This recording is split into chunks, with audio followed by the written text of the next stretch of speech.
বাড়ির ভেতরে পরিত্যক্ত ব্যাগ, তা থেকে আতঙ্ক পরিবার সহ প্রতিবেশীদের মধ্যে। ঘটনাটি গয়েশপুর পৌরসভা 13 নং ওয়ার্ডে। জানা যায় এই ওয়ার্ডের এক তৃণমূল কর্মীর বাড়িতে রাতের অন্ধকারে কে বা কারা একটি প্লাস্টিকের ব্যাগ রেখে যায়, যা ভোরবেলায় নজরে পড়ে পরিবারের এক সদস্যের। এরপর খবর পেয়ে প্রতিবেশীরা ছুটে আসে। খবর দেওয়া হয় গয়েশপুর পুলিশ ফাঁড়িতে। পদস্থ পুলিশ আধিকারিকরা এসে ব্যাগ উদ্ধার করে নিয়ে যায়। তবে পুলিশ সূত্রে জানা যায় ব্যাগের ভেতরে তেমন কিছু ছিল না। কালো প্লাস্টিক সুতলি দিয়ে মুড়িয়ে প্লাস্টিক ব্যাগে ভরে রাখা ছিল। ঘরের সামনে এভাবে পরিত্যক্ত ব্যাগ পড়ে থাকায় আতঙ্ক ছড়িয়ে পড়ে পরিবার সহ প্রতিবেশীদের মধ্যে। কে বা কারা এইসব করছে তার তদন্তে পুলিশ। তবে এই তৃণমূল কর্মীর বাড়িতে বারবার এরকম ঘটনা ঘটায় প্রশ্ন উঠতে শুরু করেছে সাধারণ মানুষের মধ্যে।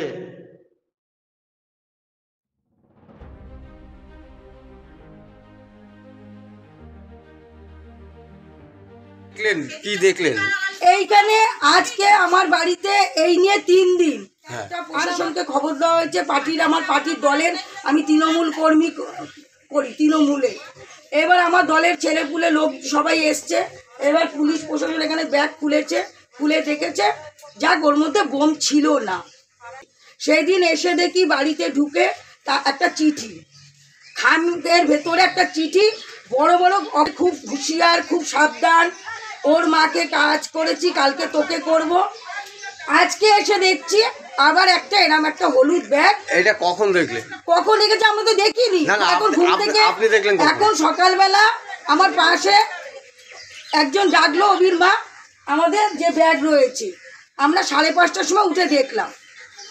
তো বারবার আপনার বাড়িতেই কেন এরকম রাখা বারবার হচ্ছে? কেন আমার বাড়িতে হচ্ছে সেটা জানতে পারলে তো হয়েই যেত। হয়তো আমি তৃণমূল পার্টিটা করি তাই। আমার আমার নিশ্চয় এইখানে ধরেন আপনি যেহেতু পার্টি বললেন, তৃণমূল পার্টি তো আরো লোক করে। হ্যাঁ, তা আমার কারুর বাড়িতে হয় না, হ্যাঁ, আপনার কিন্তু বাড়িতে আমি কেন তো- হচ্ছে? কেন হচ্ছে সেটা তো জানতে পারছি না। কোনো ব্যক্তিগত শত্রুতা আছে না, কেউ ইচ্ছা করে এগুলো করছে? নিশ্চয়ই ইচ্ছা করেই করছে, হ্যারেস করা হচ্ছে কি আমাকে। মনে হলো আছে যে আমি ব্যক্তিগত দেখিনি, আমি কাউকে সন্দেহ করি না। না, ব্যক্তিগত কোনো শত্রুতা এরকম? না, ব্যক্তিগত তো শত্রুতা আমার সাথে কারণ নেই। পুলিশকে খবর দিতে গেছে। কি নাম আপনার?